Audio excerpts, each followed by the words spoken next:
Fire exploded through the village the moment a deadly native doctor used dark Juju to snatch a pastor's wife, triggering a horrifying spiritual war that no one in the community was prepared for. Welcome to Royal Beat Tales. If you are just seeing us for the first time, please subscribe, like, and comment for more unique stories. Once upon a time, in a quiet village in Nigeria, there lived a kind pastor named Michael and his loving wife Akema. Pastor Michael had come to this village to spread goodness and build a small church made of mud bricks and a tin roof. The villagers welcomed him warmly. They often saw Pastor Michael and Akema walking hand in hand to the market or working together in their little garden, smiling and happy. Before Pastor Michael arrived, Akema had another suitor named Ojenammuo. Ojenammuo was a native doctor, a man who used dark magic and charms.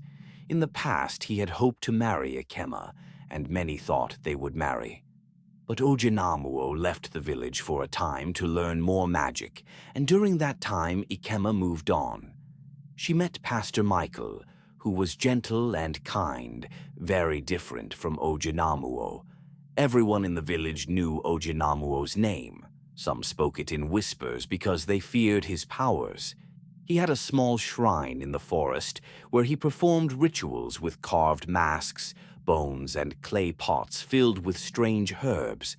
When Ojenammuo finally returned to the village, he was shocked to discover that Akema had married the new pastor.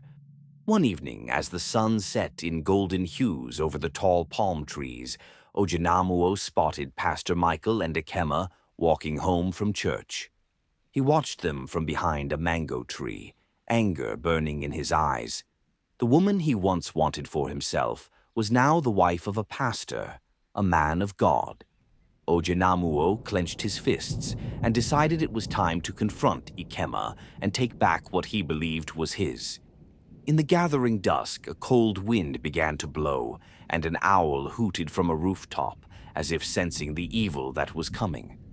The very next day, Akema walked down a narrow dirt path to fetch water from the village stream. The air was warm, and the crickets were chirping softly in the bushes. Suddenly, a shadow fell across her path. Stepping out from behind a bamboo fence was Ojenammuo, holding a carved walking stick decorated with red cloth and cowrie shells.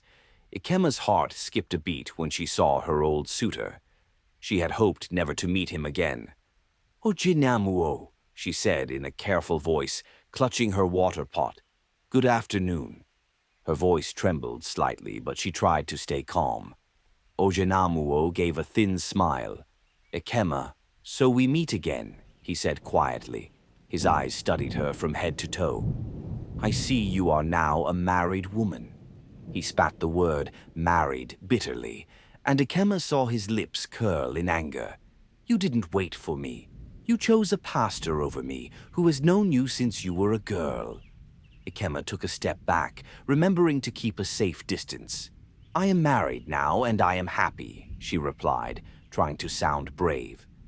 "My husband is a good man. Please, let me pass." But Ojenammuo didn't move aside. Instead, he leaned closer. Akema could smell the strong scent of herbs and smoke on his clothes. "Do you remember our time together?" he whispered, voice low and cold. "You were supposed to be mine, Akema. How can you give yourself to that pastor? You belong with me." Akema felt courage fill her heart. She lifted her chin and looked Ojenammuo right in the eyes. "No," she said firmly. "I belong with my husband. I follow the path of light now, and darkness and light have nothing in common. You and I have nothing in common anymore." Ojenammuo's eyes flashed with anger at her words. Birds suddenly scattered from a nearby tree, as if frightened. He gripped his walking stick tighter until his knuckles turned white. For a moment, it seemed like he might strike Akema or do something terrible. Akema's hands shook, but she stood firm, silently praying for safety. Finally, Ojenammuo stepped aside and let her pass. But as she went by, he hissed, You will regret this if I cannot have you. No one will. His words followed Akema as she hurried away, heart pounding. She didn't look back, even as tears of fear gathered in her eyes. Above, dark clouds gathered where the sun had been shining moments before, and the wind began to howl through the village, as if warning of the storm to come. A few days later, Pastor Michael returned home from visiting a sick church member in a nearby village. He pushed open the wooden door of his small house and called out, "Akema, I'm back." But the house was quiet. Usually, Akema would come out singing or rush to hug him, but this time there was only silence. Pastor Michael's smile faded. Something felt wrong. He walked into their bedroom and found that Akema's clothes were gone from the wooden trunk at the foot of the bed. Her favorite yellow dress and her blue headscarf were missing. The pastor's heart began to race. He checked the kitchen area. Her cooking pots were not on the fire, and the mat she usually sat on was rolled up. It was as if she had packed up and left. Panicked, Pastor Michael ran outside and saw their neighbor, Mama Ugo, sweeping dry leaves in her yard. "Mama Ugo, please, have you seen my wife, Akema?" he asked urgently. The old woman looked up with worry in her eyes. "Ah, Pastor," she said, "I saw Akema earlier today. She left with Ojenammuo." Pastor Michael felt a chill of fear run through him. "Ojenammuo? The native doctor?" he exclaimed in disbelief. Akema hated darkness. She would never go with him by her own free will. Mama Ugo nodded nervously. "Yes, I saw them walking toward the forest. She was carrying a bundle on her head. I called out to her, but she did not answer. She looked strange, like she was sleepwalking." The old woman lowered her voice to a whisper. "I think he has done something to her, Pastor. Some Juju magic." Pastor Michael's hands trembled as he realized his worst fear. Ojenammuo must have used a charm or a spell on Akema to make her follow him. The pastor's eyes filled with tears as he imagined his dear wife under an evil spell. But he quickly wiped the tears away. He would not give up on her. As dusk fell, Pastor Michael grabbed his lantern and his Bible. His heart was pounding, but he would not turn back. He knew where Ojenammuo lived, deep in the forest at the shrine. "I will get my wife back," he said in a firm voice to himself. The crickets and frogs had begun their nightly song as he started down the narrow path into the woods. The trees stood tall and dark on either side. Pastor Michael's legs felt like jelly, but he kept moving. With every step, he whispered a prayer under his breath. He had no idea what horrors might await him at Ojenammuo's shrine, but love and faith pushed him onward into the darkness. It was late at night when Pastor Michael finally reached Ojenammuo's shrine deep in the forest. In the clearing, a small mud and bamboo hut stood surrounded by carved wooden masks and animal skulls on posts. The air smelled of burning herbs. The pastor's heart pounded as he raised his lantern. "Akema," he called, voice quivering. To his relief, Akema stepped out of the hut.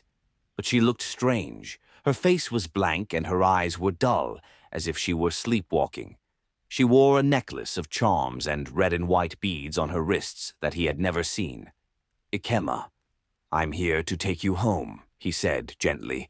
Reaching out, Akema did not move or speak. A deep laugh echoed behind her. Ojenammuo emerged from the shadows with white chalk marks on his face and a tall staff in hand. In the moonlight, his eyes looked red. "She's not going anywhere with you," he growled. "Akema belongs to me now." A cold chill went down the pastor's spine, but he stepped forward and shouted, "Let my wife go. You used your dark magic on her. Have you no shame?" "She was mine before she was yours. By the spirits, she will be mine again," Ojenammuo said angrily. He waved a clay pot and chanted strange words. At once, a wild wind rose up and snuffed out the pastor's lantern. Darkness swallowed the clearing except for the weak moonlight. The pastor gasped as the trees rustled without a storm. He fumbled to open his Bible, but before he could speak, something moved by his feet. A black snake slithered past, its eyes gleaming. He stumbled back in fright. Ojenammuo laughed loudly, and to the pastor's horror, Akema joined in with a hollow, puppet-like laugh. Hearing his beloved wife make that lifeless sound broke Pastor Michael's heart. Terror wrapped around the pastor. He knew he could not fight Ojenammuo's dark powers alone. He turned and ran. Branches whipped his arms and thorns tears his clothes as he fled through the forest. Behind him, Ojenammuo's laughter echoed, and the native doctor shouted, "Run, Pastor, run! You cannot save her from me." Pastor Michael did not stop until he burst out of the forest and back into the village, frightened and heartbroken. Pastor Michael did not stop running until he reached his house and bolted the door. That night he fell to his knees and prayed with all his might, tears in his eyes.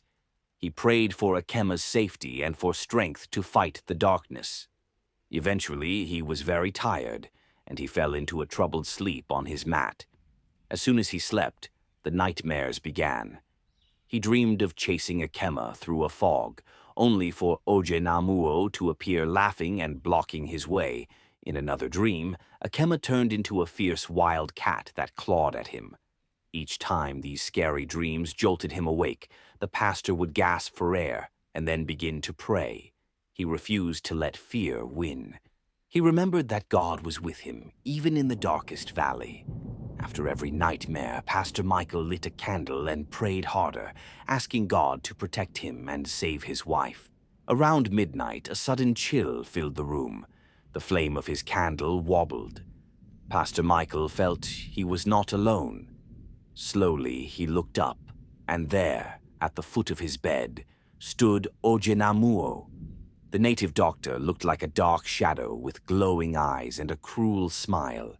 The pastor's hands shook, but he clutched his Bible to his chest. Ojenammuo spoke in a quiet, cold voice. "This is your last chance, Pastor," he hissed. "Leave this village and never come back. If you go now, I won't harm you, but if you stay, you will not live to see the next full moon." Fear stabbed at Pastor Michael's heart, but he also felt his faith giving him strength. He stood up straight and answered firmly, "I will not leave. This village belongs to God, not to you. Akema is my wife, not yours, and I will never stop fighting for her." At those words, Ojenammuo's smile twisted into a frown. He raised his hand as if to strike. Suddenly, the candle blew out and the room went completely dark. The pastor felt an evil force press on him, and a hiss sounded by his ear. But he squeezed his eyes shut and began praying loudly. He called on God to protect him, his voice shaking, but he did not stop praying. All at once, the evil spirit disappeared. Pastor Michael opened his eyes and saw only pale moonlight shining through the window. Ojenammuo was gone. The pastor was trembling from head to toe, but he was grateful to be alive. He did not run away as the native doctor demanded. Instead, he lit the candle again with shaky hands and knelt on the floor to pray until the rooster crowed at dawn. He begged God for deliverance and for strength, refusing to surrender to the native doctor's threats. Morning light brought a new day, and Sunday arrived, the day of worship. Pastor Michael was tired from the night of nightmares and prayer, but he still went to lead the church service as always. He rang the small iron bell by the church to call the villagers to worship one by one. They came, dressed in their best, carrying their Bibles. They greeted Pastor Michael kindly, though some noticed the dark circles under his eyes and his shaky smile. The wooden pews creaked as people sat. Chickens wandered outside, pecking at the dirt as the service began. Pastor Michael tried to focus on his sermon about faith overcoming fear. He spoke about the courage of David against Goliath, and how even a small light can chase away great darkness. The villagers listened carefully, nodding. They respected Pastor Michael and felt sad that Akema was still missing. Whispers had spread that the native doctor took her, and fear hung over the villagers like a dark cloud. Halfway through the sermon, as Pastor Michael wiped sweat from his brow, the door of the church creaked open.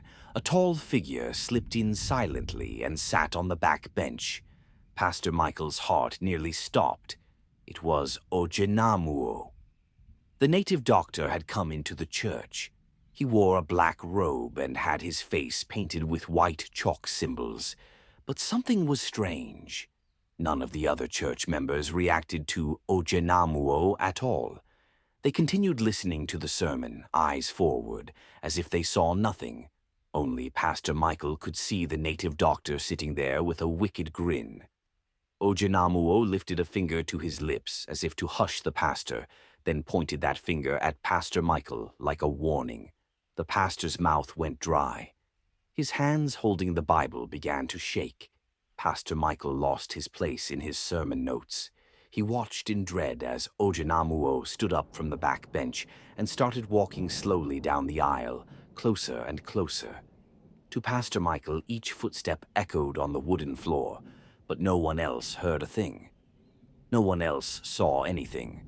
The native doctor was invisible to everyone except Pastor Michael. Ojenammuo came right up to the front row, looming just a few feet away with a mocking look in his eyes. Pastor Michael's heart pounded. He couldn't stay silent.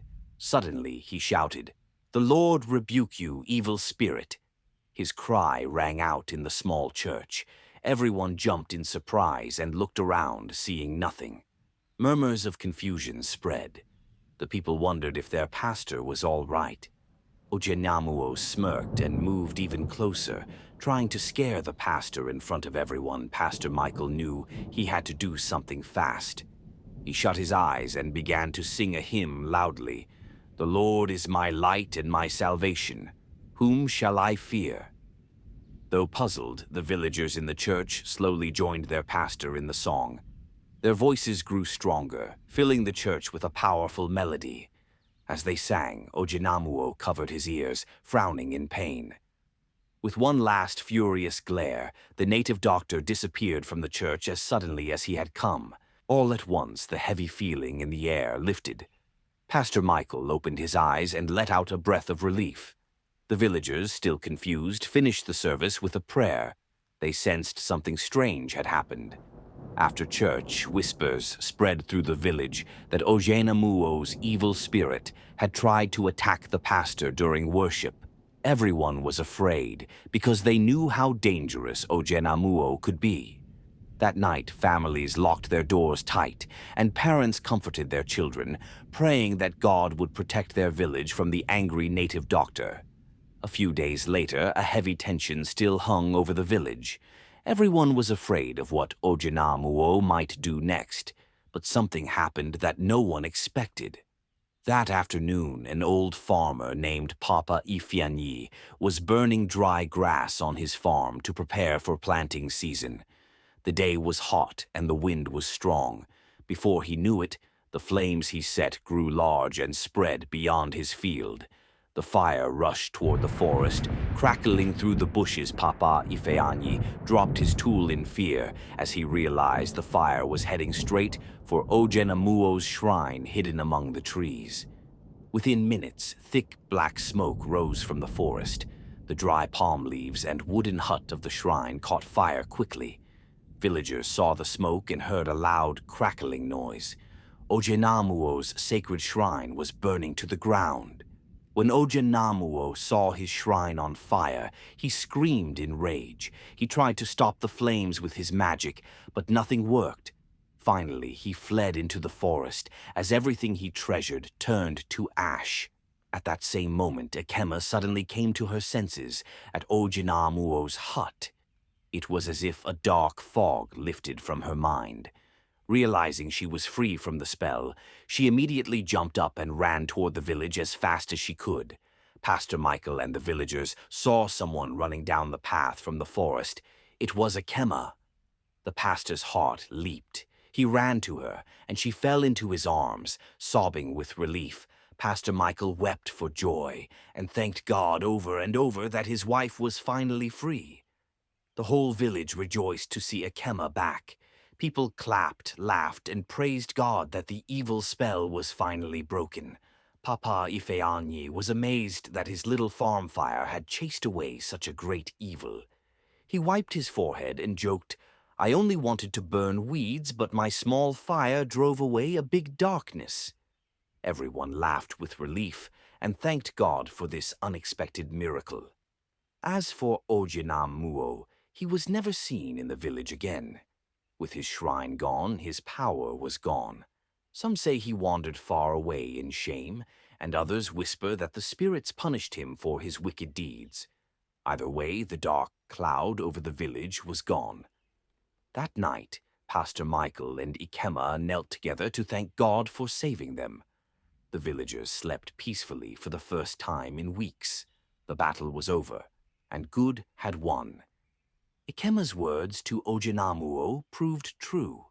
Darkness and light have nothing in common, and in the end the light chased away the darkness.